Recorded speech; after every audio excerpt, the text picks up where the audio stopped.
Buongiorno a tutti, benvenuti. Oggi in questa lezione parliamo, come abbiamo detto nella lezione scorsa, della fisica di Cartesio. Cerchiamo di parlare però della fisica di Cartesio iscrivendola all'interno di un più generale paradigma della fisica che Cartesio contribuì a elaborare o meglio ancora ad imporre e che non appartiene soltanto a lui, un paradigma che noi chiamiamo il meccanicismo, la visione meccanicistica dell'universo che a partire dall'inizio del Seicento dominerà la visione della fisica per più di 200 anni, almeno fino alla fine dell'Ottocento. Sto con la mia bellissima gattona Sophie, mi vuoi far compagnia? Anche questa volta non vuole stare con me. Va bene, lasciamo andare. Che cos'è quindi il meccanicismo? La fisica di Cartesio e di molti altri è una fisica meccanicistica. Che cosa vuol dire? La fisica meccanicistica è una fisica che interpreta l'universo e tutti i fenomeni e i corpi dell'universo come una macchina.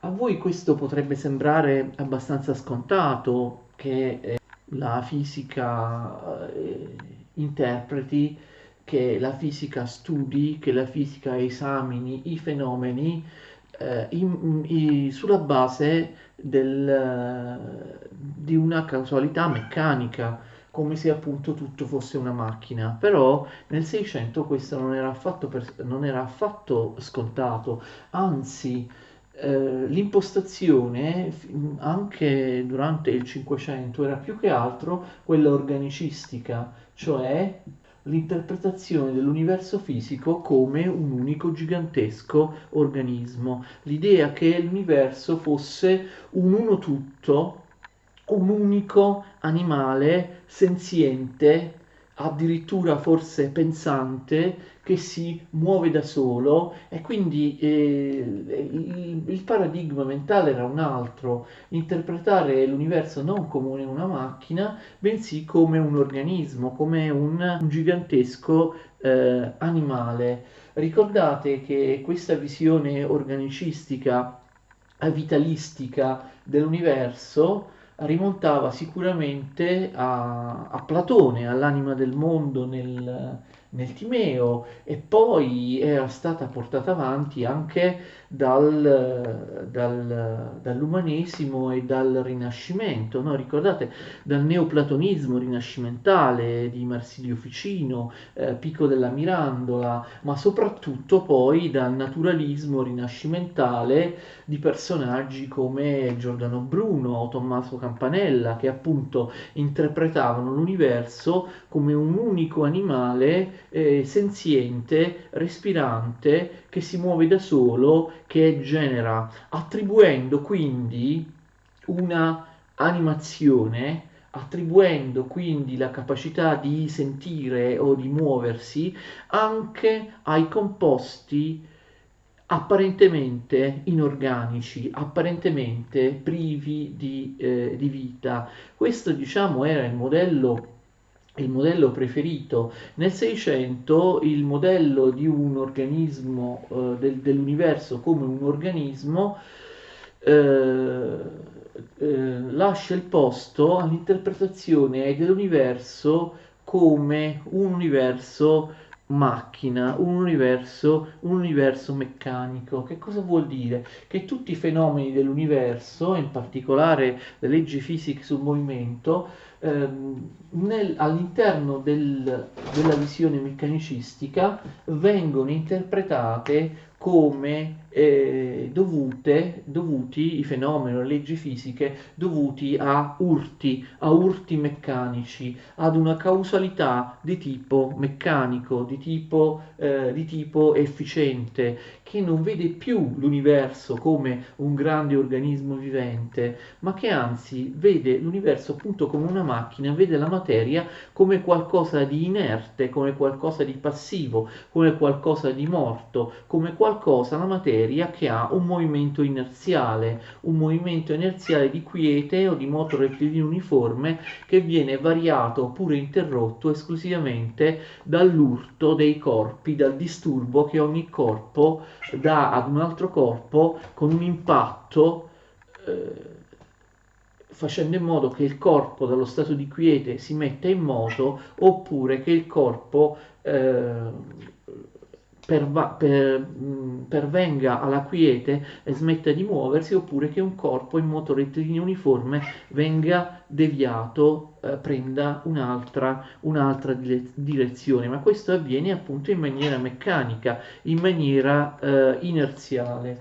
Cade quindi l'idea olistica della realtà, dell'universo, l'olismo, olos in greco significa tutto, no? L'idea quindi che l'universo, essendo un organismo, va considerato come un tutto, non può essere compreso se non viene conosciuto come un insieme, come un tutto. Perché? Perché ogni organismo ha ovviamente degli organi, ogni animale ha degli organi, e quindi non ti basta conoscere uno o un altro degli organi per conoscere il tutto, perché avresti una conoscenza parziale. Devi conoscere proprio il tutto complessivamente. Quindi quest'idea olistica viene eliminata dal meccanicismo. L'idea del meccanicismo è che non è necessario conoscere tutto dell'universo per capire il suo funzionamento, perché l'universo, se l'universo è una macchina, l'universo viene retto, viene mosso da leggi fisiche che sono identiche in tutte le parti dell'universo, in qualunque luogo, dovunque tu ti trovi nell'universo, vedrai che le leggi fisiche, le leggi del movimento sono identiche, d'accordo? Quindi non c'è bisogno di conoscere il tutto per comprendere come funziona l'universo, basta conoscerne una parte, perché in qualunque luogo tu ti trovi dell'universo, appunto, le cose andranno esattamente, le leggi funzionano esattamente come in qualunque altra parte. Quindi non esiste più un luogo, attenzione, privilegiato nell'universo come era nel modello organicistico. Secondo i meccanicisti non esiste più un luogo privilegiato nell'universo. L'universo non è più diviso in zone qualitativamente differenziate. Non esistono più zone nobili e zone ignobili all'interno dell'universo, a seconda del luogo in cui tu ti trovi. Ricordate che per esempio nella cosmologia aristotelico-tolemaica c'era una differenza qualitativa tra mondo terrestre al centro, considerato più vile, avente delle leggi del movimento più vili, insomma quelle dei movimenti rettilinei, e invece una zona più nobile dell'universo verso la periferia, il mondo celeste, regolato da movimenti, da leggi fisiche più nobili, quelle del movimento circolare uniforme eterno. Non è più così. Non c'è più un centro che è diverso, che ha delle leggi fisiche differenti dalla periferia. L'universo è lo stesso, è il medesimo, è uniforme. L'universo è uniforme, l'universo è omogeneo in centro e in periferia, l'universo non è più diviso in zone differenti l'una dall'altra da un punto di vista qualitativo. L'universo non è più gerarchico, è omogeneo, è uniforme dovunque noi andiamo, non c'è più un ordine gerarchico, dovunque vigono le stesse leggi fisiche. Quindi per comprendere, per conoscere l'universo, non c'è più bisogno di rimontare eroicamente al tutto, di rimontare eroicamente all'uno, come ricordate negli eroici furori di Bruno. Nell'universo meccanicistico non è più previsto che vi sia un privilegio dell'intero, dell'uno tutto rispetto alle sue parti, un privilegio dell'uno rispetto al molteplice. E l'universo è omogeneo, è una macchina. Vengono adoperate spesso anche da Cartesio le metafore dell'orologio o le metafore della fontana. I meccanismi di un orologio o di una fontana sono del tutto simili in qualunque punto tu ti trovi, qualunque punto tu consideri dell'orologio oppure della fontana, la caduta dei corpi oppure i meccanismi delle leve, dei pesi e così via, delle molle funzionano in maniera identica in qualunque punto. Quindi l'uniformità, l'omogeneità dell'universo e delle leggi fisiche. Altra caratteristica del meccanicismo è il fatto che la realtà non si spiega più in base alla causalità finale, alle cause finali. Ricordate che da Aristotele in poi, ma anche da Platone in poi, le cause finali sembravano le più idonee per spiegare l'universo. L'idea che tutto ciò che avvenisse dovesse avvenire in base ad un fine, ad uno scopo intrinseco. Ricordate il fortissimo finalismo di Aristotele, per esempio per Aristotele anche i movimenti seguivano una causalità finale, anche le trasformazioni, le generazioni, i mutamenti delle sostanze per Aristotele erano passaggio dalla potenza all'atto, cioè esplicazione di un processo finalistico. Questo non è più dal punto di vista della mentalità del meccanicismo. Il meccanicismo dice no alle cause finali, preferisce interpretare l'universo in base a cause meccaniche, anzi meglio, a cause efficienti. Ricordate cos'è la causalità efficiente di Aristotele? È la causa, non ha uno scopo, non ti dice in vista di cosa avviene un movimento, avviene un fenomeno. La causa efficiente ti dice semplicemente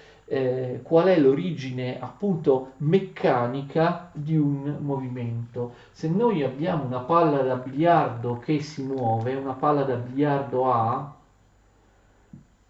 il movimento non viene più interpretato in maniera finalistica, ma soltanto in maniera efficiente. La palla di biliardo A si sposta dalla regione dello spazio A allo spazio B non perché debba compiere un processo, non perché nella porzione dello spazio A la palla aveva potenzialità di movimento che poi raggiunge la sua attuazione, il suo compimento finalistico nella regione dello spazio dove la palla conclude il suo movimento. Si tratta soltanto di moto locale, ma di moto locale senza alcun tipo di finalismo, non più di un mutamento finalistico, quello del movimento. Quindi il meccanicismo non ha particolare interesse nello spiegare il movimento della palla da biliardo A in base a un fine che la palla debba raggiungere.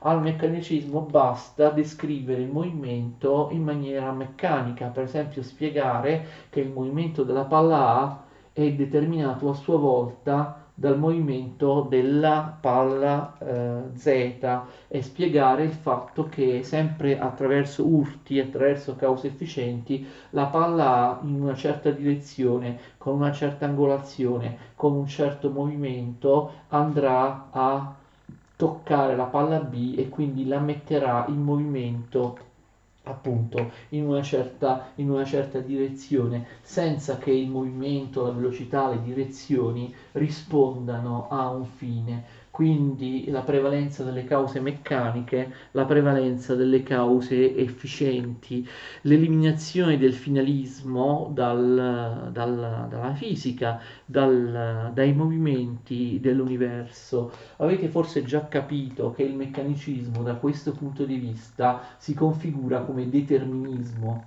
non vi è più il finalismo, vi sono solo cause meccaniche. Queste cause meccaniche, queste cause efficienti possono essere studiate in maniera asettica in base alla regolarità delle leggi fisiche. Quindi noi possiamo addirittura prevedere i fenomeni a partire da uno stato di partenza e quindi i fenomeni vengono a essere interpretati come necessari, come determinati. Un certo fenomeno non poteva non avvenire, un certo fenomeno doveva avvenire in un certo modo, non poteva avvenire in un altro modo. Se noi conosciamo lo stato di partenza di un sistema, per esempio la velocità, la direzione della palla A, possiamo prevedere con assoluta certezza in quale punto, con quale velocità, con quale angolazione questa avrà un impatto con la palla B e quindi prevedere in maniera necessaria, appunto deterministica, quale sarà il movimento, quale sarà la velocità, quale sarà la direzione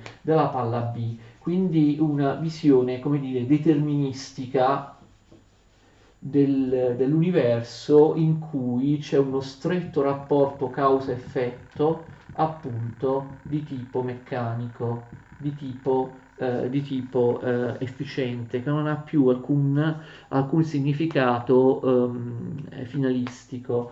Il problema è che comunque questi filosofi, a partire da Cartesio, generalmente erano cristiani, quindi il problema del meccanicismo che diventa determinismo è il problema di come conciliare questa causalità efficiente con l'idea di un Dio creatore finalistico provvidente che interviene con la provvidenza del mondo. Può Dio lasciare tutto alla mercé delle cause meccaniche senza che vi sia un finalismo nei fenomeni fisici? Secondo Cartesio assolutamente sì. Cioè, attenzione, secondo Cartesio Dio è la causa prima. Cartesio ammette che Dio abbia una causalità finalistica, però attenzione, Cartesio dice anche che Dio non deve dimostrare niente all'uomo, non crea per amore, non imprime il movimento o non decide le leggi fisiche o matematiche in base all'amore per gli uomini o in base a una qualunque altra caratteristica necessitata. Dio, secondo Cartesio, non crea il migliore dei mondi possibili, avrebbe potuto crearne tanti altri alternativi. Non sappiamo perché ha creato questo, quindi capite, Dio crea questo mondo con queste leggi fisiche senza dare al mondo, senza dare all'universo un finalismo coerente. Come dire, Dio, non dico che Cartesio dica che Dio crea a casaccio, però Dio, secondo Cartesio, questo è il volontarismo di Cartesio, Dio crea per manifestare la sua potenza, per manifestare la sua volontà e quindi può creare un qualunque universo e potrebbe aver deciso, come Cartesio pensa, di creare un universo in cui non vi sia alcun finalismo evidente. Quindi Dio, la causa prima, ha un finalismo, però Dio decide di non mostrare questo finalismo. Ricordate che Galileo Galilei ragionava più o meno allo stesso modo quando diceva che Dio non aveva creato l'universo mostrando un evidente finalismo antropocentrico. Magari Dio ha un finalismo antropocentrico, ma noi comunque non lo vediamo. Dio ha deciso di mettere la Terra, secondo Galileo, no? Intorno al Sole, si muove intorno al Sole come gli altri pianeti, non l'ha sistemata al centro come per dare un segnale, ecco, io ho messo in una posizione di privilegio, in una posizione riconoscibile l'essere umano. Il finalismo antropocentrico c'è, secondo Galileo, ne abbiamo già parlato nelle video lezioni su Galileo, però è nascosto. Secondo Cartesio il finalismo antropocentrico proprio non c'è, perché come abbiamo detto, secondo Cartesio Dio non crea in vista dell'uomo. Quindi Dio è causa prima ed è causa finale, certo, però attenzione, dopo aver creato Dio, secondo Cartesio, abbandona la compagine dell'universo e i fenomeni naturali alle cause seconde, che sono cause meccaniche e non sono assolutamente cause finali che devono rispondere a uno scopo. Quindi Dio, per suo decreto, ha deciso che tutto dopo la sua creazione debba essere abbandonato alle cause seconde, debba essere abbandonato alle cause meccaniche, alle cause efficienti. È Dio che ha voluto il meccanicismo, è Dio per motivi imperscrutabili, noi non li possiamo capire, che ha abbandonato tutto l'universo a un meccanicismo dove non vi è un fine, non vi è uno scopo evidente. E quindi Dio, secondo Cartesio, non interviene nel mondo, attenzione, con miracoli, con aggiustamenti dei fenomeni e così via. Dio ha abbandonato tutto alle cause seconde, le cause meccaniche, ed è un garante che le cause meccaniche esistano sempre come mostrato dalle leggi fisiche, cioè che le leggi fisiche siano eterne, inviolabili, regolari, senza alcuna eccezione, senza alcun fenomeno straordinario, senza alcun miracolo. Dio si sarebbe, attenzione, limitato a creare la materia, cioè una certa quantità di materia all'inizio dei tempi, materia che non si crea e non si distrugge. Ma Dio avrebbe anche creato, o meglio impresso nella materia, attenzione, una certa quantità di movimento. Attenzione, secondo Cartesio, anche il movimento, esattamente come la materia, entrambi sono creati da Dio, anche il movimento non si crea e non si distrugge. Questo è il famoso principio cartesiano della conservazione della quantità complessiva di moto nell'universo. Dio ha creato una certa quantità di materia, a questa quantità di materia ha dato una certa quantità complessiva di movimento.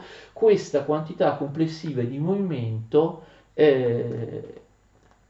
x, una quantità di movimento, resta costante fino alla fine del tempo, resta costante nell'universo. Quindi attenzione, Dio non interviene nell'universo per annichilare la materia o per creare nuova materia. La materia non si crea, non si distrugge, corrisponde alla quantità alla massa che Dio ha creato. La materia si può solo dividere nei corpi particolari, però la quantità di materia complessiva è sempre la stessa. Ma allo stesso modo, attenzione, Cartesio dice che Dio all'inizio ha impresso una quantità di moto che è standard, che è uniforme, una quantità di moto complessiva all'universo. La quantità di moto è stata impressa all'origine del Dio, quindi attenzione, qual è l'origine del movimento? L'origine del movimento è Dio, però poi Dio non interviene più, Dio è un garante che la quantità di moto che lui ha dato all'inizio,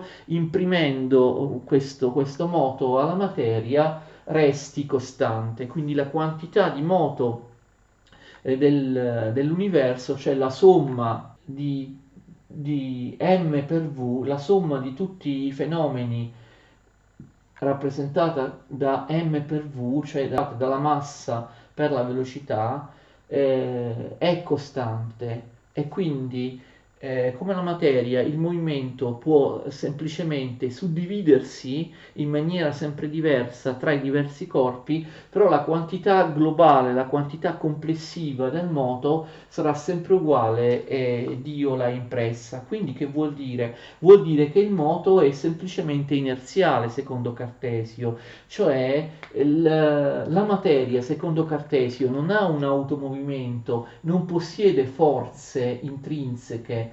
La materia non possiede forze intrinseche, capacità di mettersi in moto da sola, d'accordo? La materia non possiede principi di azione, la materia è morta, la materia è solo estensione, la materia è soltanto qualcosa che ha un movimento inerziale, e questo movimento inerziale dal punto di vista complessivo è stato impresso all'inizio da Dio. Quindi capite, l'origine del movimento è l'origine del fatto che il movimento si ridistribuisca tra i corpi in maniera puramente meccanica, per contatto, per urto, per cause efficienti. Questa origine, questa volontà è stata Dio. e poi Dio in qualche modo si ritira dal mondo, ok? Non fa miracoli, non interviene più nel mondo. Dio interviene all'atto della creazione, appunto, creando una certa quantità di materia e creando una certa quantità di movimento, poi si ritira dal mondo, la quantità di materia e di movimento resta costante, semplicemente si redistribuisce dando luogo a vari fenomeni fisici tra i vari corpi.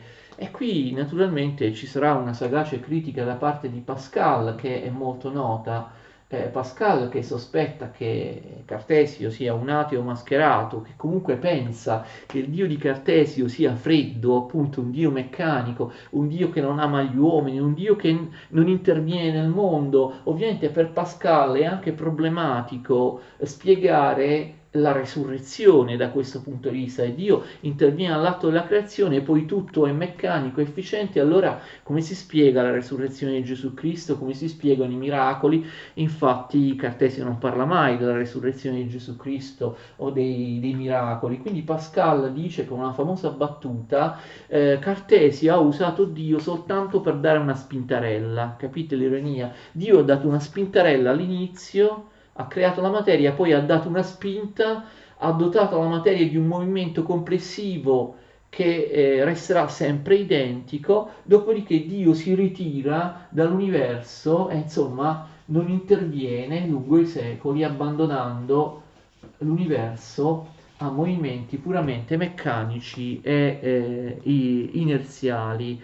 E quindi questa, diciamo, è la spiegazione con cui Cartesio cerca di conciliare il meccanicismo con un Dio finalistico e provvidente. E abbiamo visto che in realtà nel caso di Cartesio Dio non è tanto finalistico e provvidente, seppure lo fosse. Diciamo, Dio ha fatto in modo che noi non ce ne accorgiamo. Altri personaggi la pensano in maniera diversa. Secondo Newton, per esempio, è assurdo pensare che Dio abbia abbandonato l'universo alla causalità meccanica.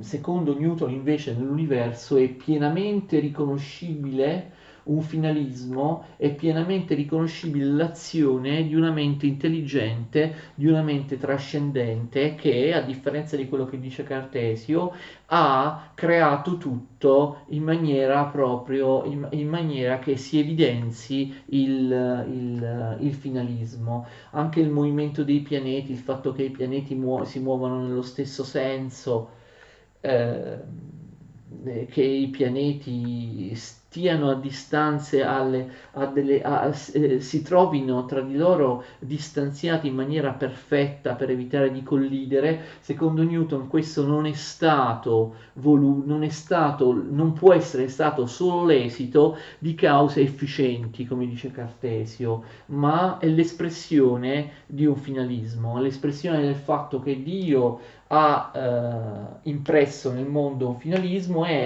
altra grande differenza da Cartesio, Newton pensa che Dio intervenga continuamente nel mondo per aggiustare un po', per aggiustare un po' dei fenomeni attraverso lo spazio assoluto e il tempo assoluto. Infatti Newton pensa che esista un tempo assoluto senza eventi, uno spazio assoluto senza corpi.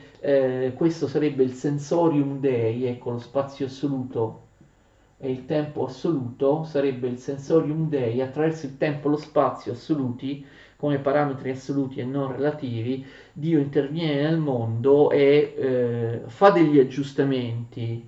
Per esempio sposta un po' l'orbita di un pianeta quando è necessario.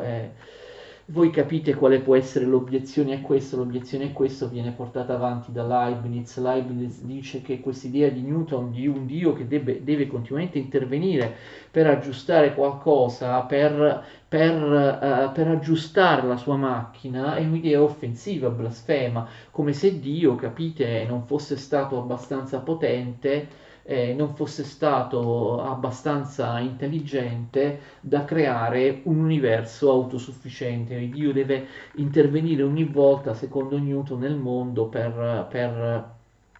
per modificare qualche fenomeno, per esempio spostare un pochino, rallentare un pochino l'orbita di un pianeta. Secondo Leibniz questa idea è offensiva. Leibniz pensa che Dio abbia realizzato tutto in maniera finalistica, in modo che tutto vada, che l'universo vada da sé come un orologio perfetto. Questa è la teoria dell'armonia prestabilita di Leibniz.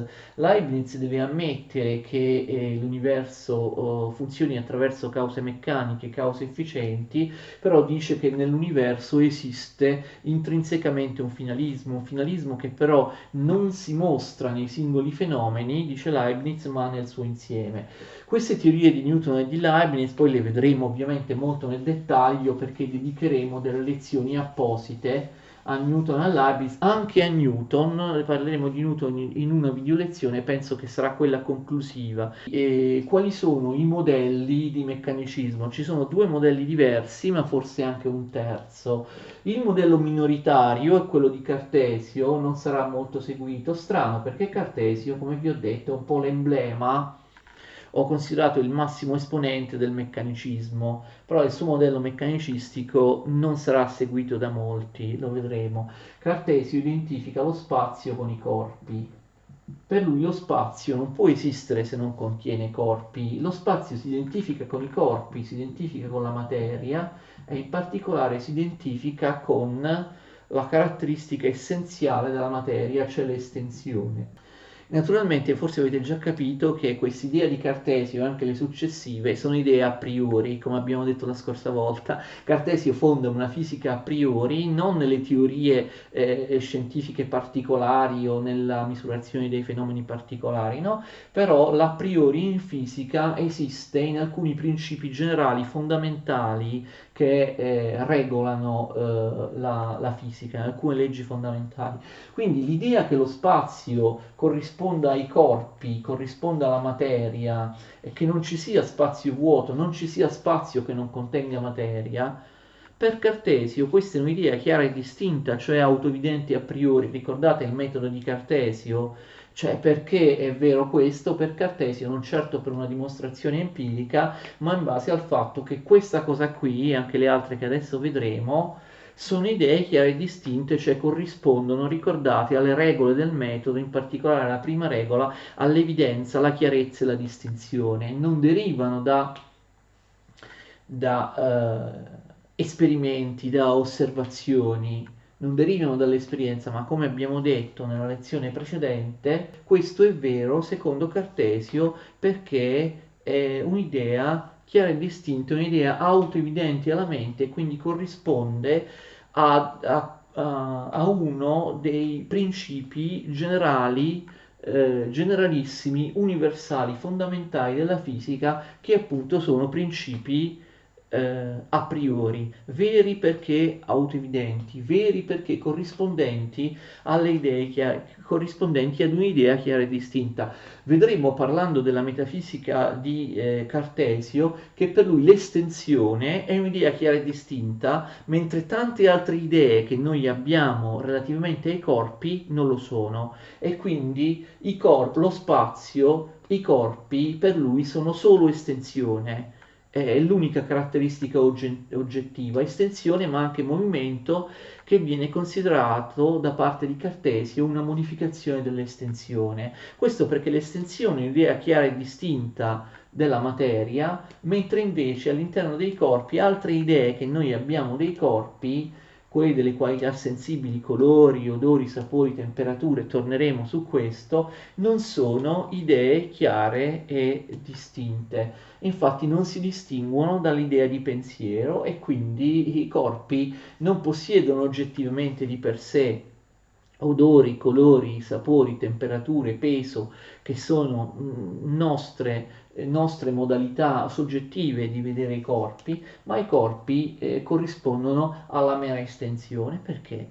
Non per esperimento, come abbiamo detto parlando del metodo a priori, del metodo delle idee, dell'evidenza, delle idee chiare e distinte, perché l'estensione è un'idea chiara e distinta, mentre altre no. Quindi se lo spazio corrisponde ai corpi, se lo spazio è solo materia intesa come materia inerte dal movimento inerziale, materia che non ha un'autokinesis, un automovimento, materia che non ha un principio d'azione, un'energia in sé. Materia che, lo vedremo meglio in seguito, secondo Cartesio è materia bruta, è materia morta, è materia che ha come unica caratteristica la materia l'allungarsi nello spazio, cioè l'estensione. Da ciò deriva ovviamente che non esiste il vuoto, perché se lo spazio è completamente occupato da corpi estesi, vuol dire che non c'è spazio per il vuoto non può esistere, dice Cartesio,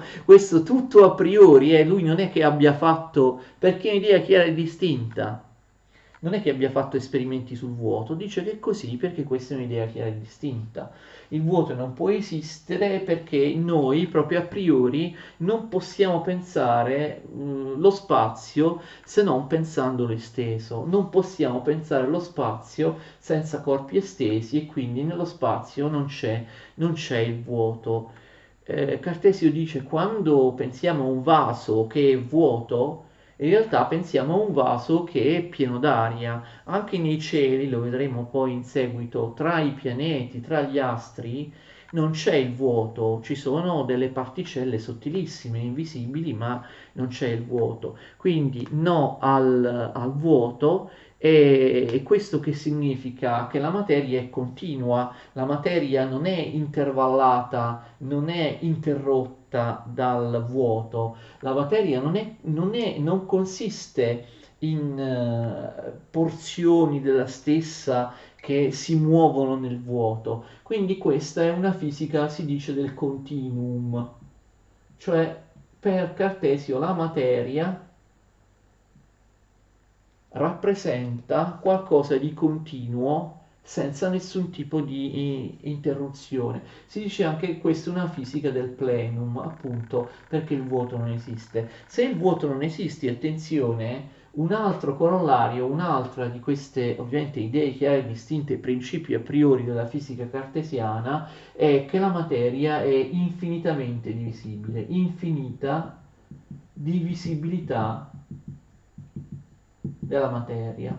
Allora, attenzione, poi è singolare che Cartesio, in Cartesio la negazione del vuoto e la divisibilità all'infinito della materia corrisponde a quello che pensava Aristotele, quindi lui odiava l'aristotelismo scolastico, però da questo punto di vista, l'horror vacui e l'infinita divisibilità della materia, da questo punto di vista lui è d'accordo con Aristotele. Poi attenzione, un'altra caratteristica che discende dalle prime, sempre un'idea a priori, un principio generalissimo della fisica meccanicistica cartesiana a priori, è l'indefinita estensione dell'universo.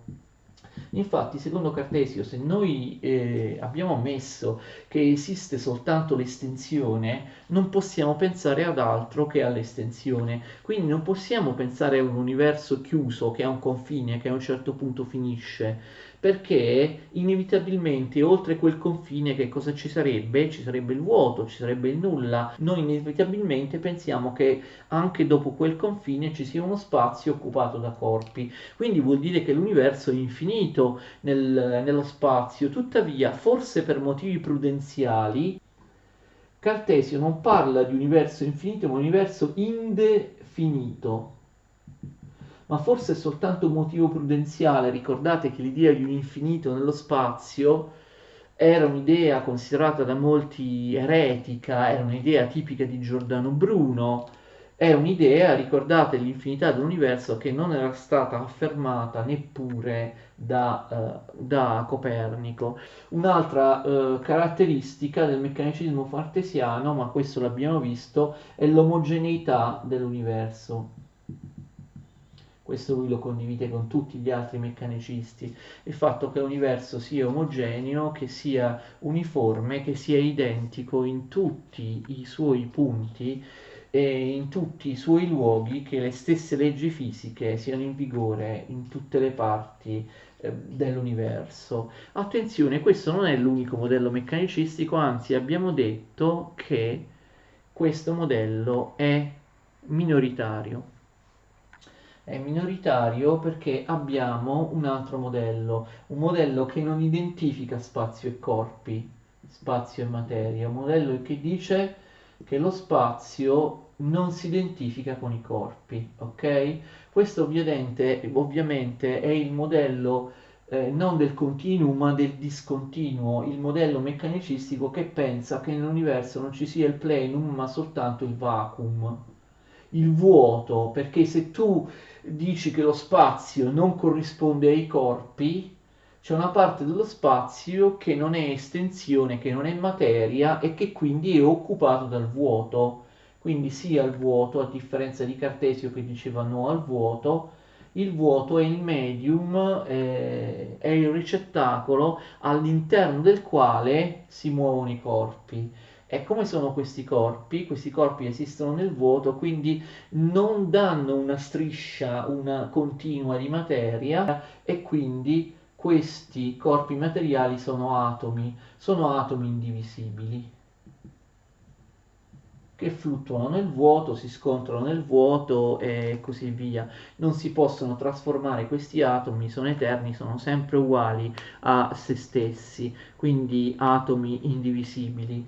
Ovviamente questa teoria atomistica risale a Democrito Epicuro, infatti questo modello in cui la materia non è continua, come diceva Cartesio, ma è intervallata dal vuoto, la materia è costituita da corpuscoli che si muovono nel vuoto, è ovviamente un modello che viene anche chiamato modello corpuscolare, quindi questo modello viene chiamato corpuscolarismo perché nell'universo si suppone esistano dei corpuscoli, degli atomi appunto indivisibili, immutabili. E un'altra, ovviamente, un altro corollario di questo è che mentre secondo Cartesio l'universo è divisibile all'infinito, invece per il modello corpuscolare l'universo non può essere diviso all'infinito, ovviamente, perché poi si arriva agli atomi e l'atomo non può essere diviso. Per quanto riguarda poi l'infinita estensione e l'omogeneità dell'universo, il modello corpuscolare è in accordo con Cartesio, quindi vedete sono due modelli diversi.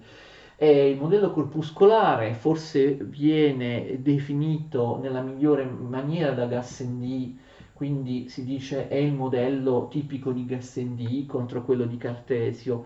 Però in realtà vi ho detto che il modello maggioritario, cioè la maggior parte dei meccanicisti prima di Cartesio, per esempio Galileo, oppure dopo Cartesio, non soltanto Gassendi, ma anche Spinoza, anche Hobbes o anche tanti altri, sono dei corpuscolaristi. Anche Newton era un corpuscolarista, è uno che accettava l'universo corpuscolare, quindi vedete un po', ci sono questi due modelli di meccanicismo. Se ne potrebbe trovare anche un terzo in Hobbes.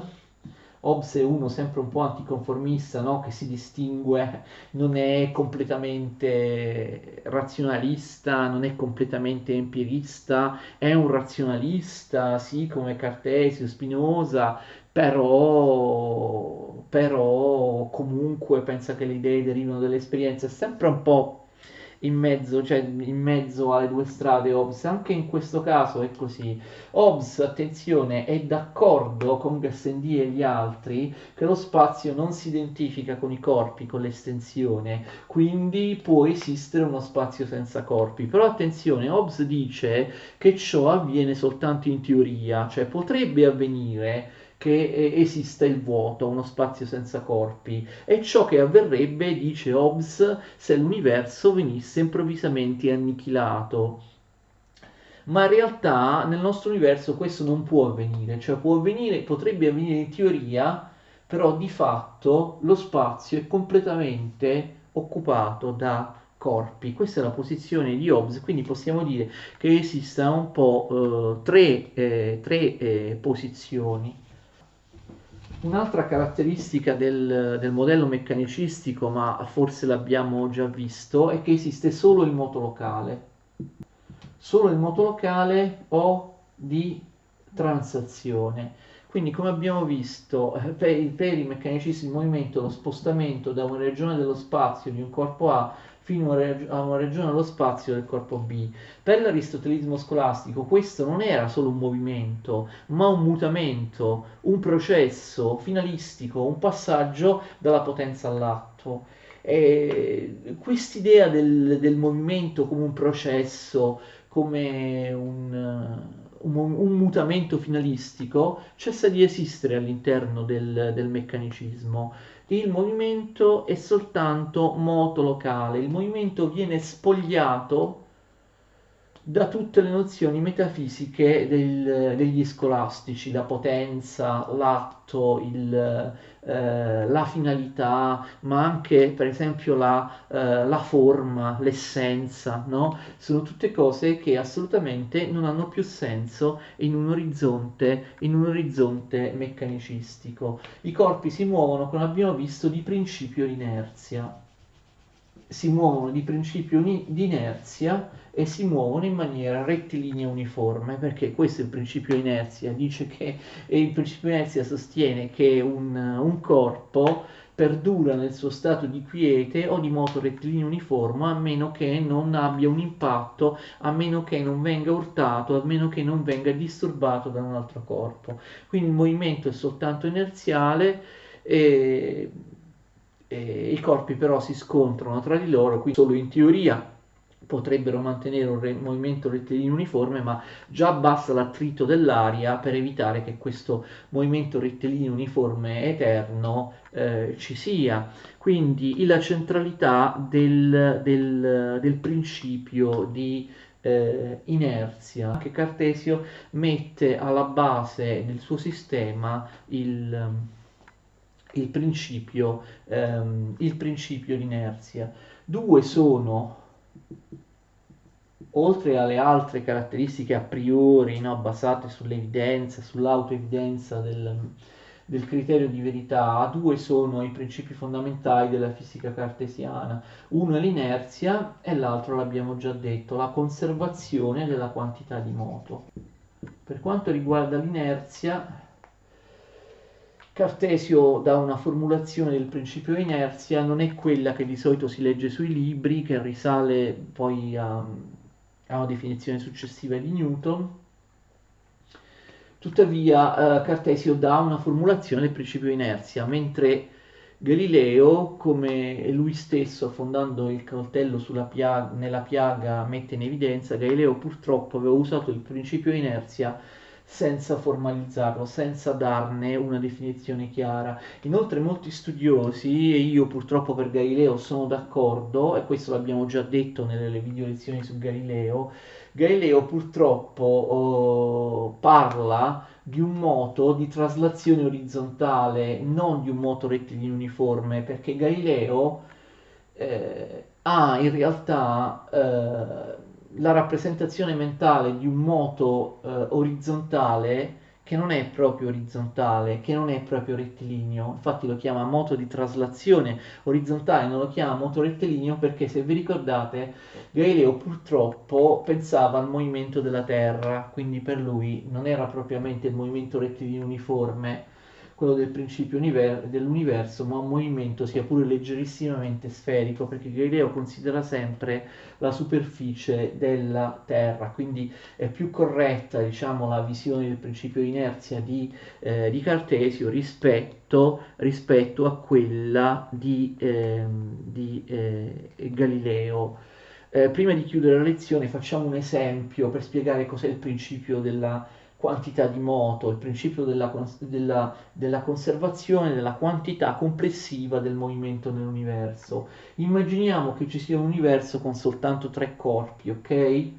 Allora Dio, abbiamo visto, è all'origine del movimento, ha dato un movimento 8 a questo corpo A, un movimento 6 a questo corpo B, un movimento 4 a questo corpo C, ok? Quindi qual è la quantità complessiva di moto che Dio all'inizio ha impresso nell'universo e che deve restare costante? 8 più 6 fa 14, più 4 fa 18. E 18, vedete? Il movimento è sempre 18, semplicemente si ripartisce diversamente tra i corpi a seconda dell'urto. I corpi inizialmente vanno tutti in linea retta, mantenendo costante i loro movimenti. Poi però succede, c'è un impatto. Ammettiamo che il corpo, ok, che si muove di 8 rettilineo uniforme vada ad impattare il corpo B che si muove in qualunque unità di misura, si muove a velocità 6, magari il corpo 8, capite, il corpo A che si muoveva a velocità 8 rallenta nell'urto, si muove a velocità 7. E che succede? Che il corpo B che si muoveva a velocità 6, di che velocità si muoverà? Si muoverà anche lui, anch'esso in velocità 7, capite? Cioè l'urto ha fatto in modo che il corpo A abbia perso 1 di velocità, ma che il corpo B in seguito all'impatto col corpo A abbia guadagnato 1 di velocità. I due corpi A e B non hanno più velocità 8 e 6, ma hanno velocità 7 e 7, però capite che la somma dei tre corpi resta costante, sempre 18. Cioè il movimento, capite, può essere ripartito tra i vari corpi. Quando un corpo, in questo esempio ci sono solo tre corpi, quando un corpo va a impattare un altro corpo, immaginiamo che perda un movimento e l'altro corpo lo acquisti, come abbiamo visto nell'esempio, il movimento perso dal corpo che impatta, il movimento perso ha la stessa quantità del movimento che viene guadagnato dal corpo che è stato impattato, d'accordo? Che è stato urtato. E in questo modo, comunque si scontrino tra loro e comunque alcuni decelerino, alcuni accelerino di questi tre corpi, la quantità complessiva, la somma dei movimenti di questi tre corpi sarà sempre 18. Quindi il movimento complessivo all'interno dell'universo dato da Dio all'inizio è costante perché tutti i corpi si muovono in maniera inerziale e possono solo ripartire in maniera sempre diversa un movimento complessivo che però è sempre identico. Spero di essermi spiegato, chiudiamo così questa prima lezione sul meccanicismo. Ci sono altre cose da dire sul meccanismo in generale, con personaggi anche diversi da Cartesio, ma anche teorie specifiche del meccanicismo cartesiano che vedremo nella prossima lezione. Arrivederci ragazzi.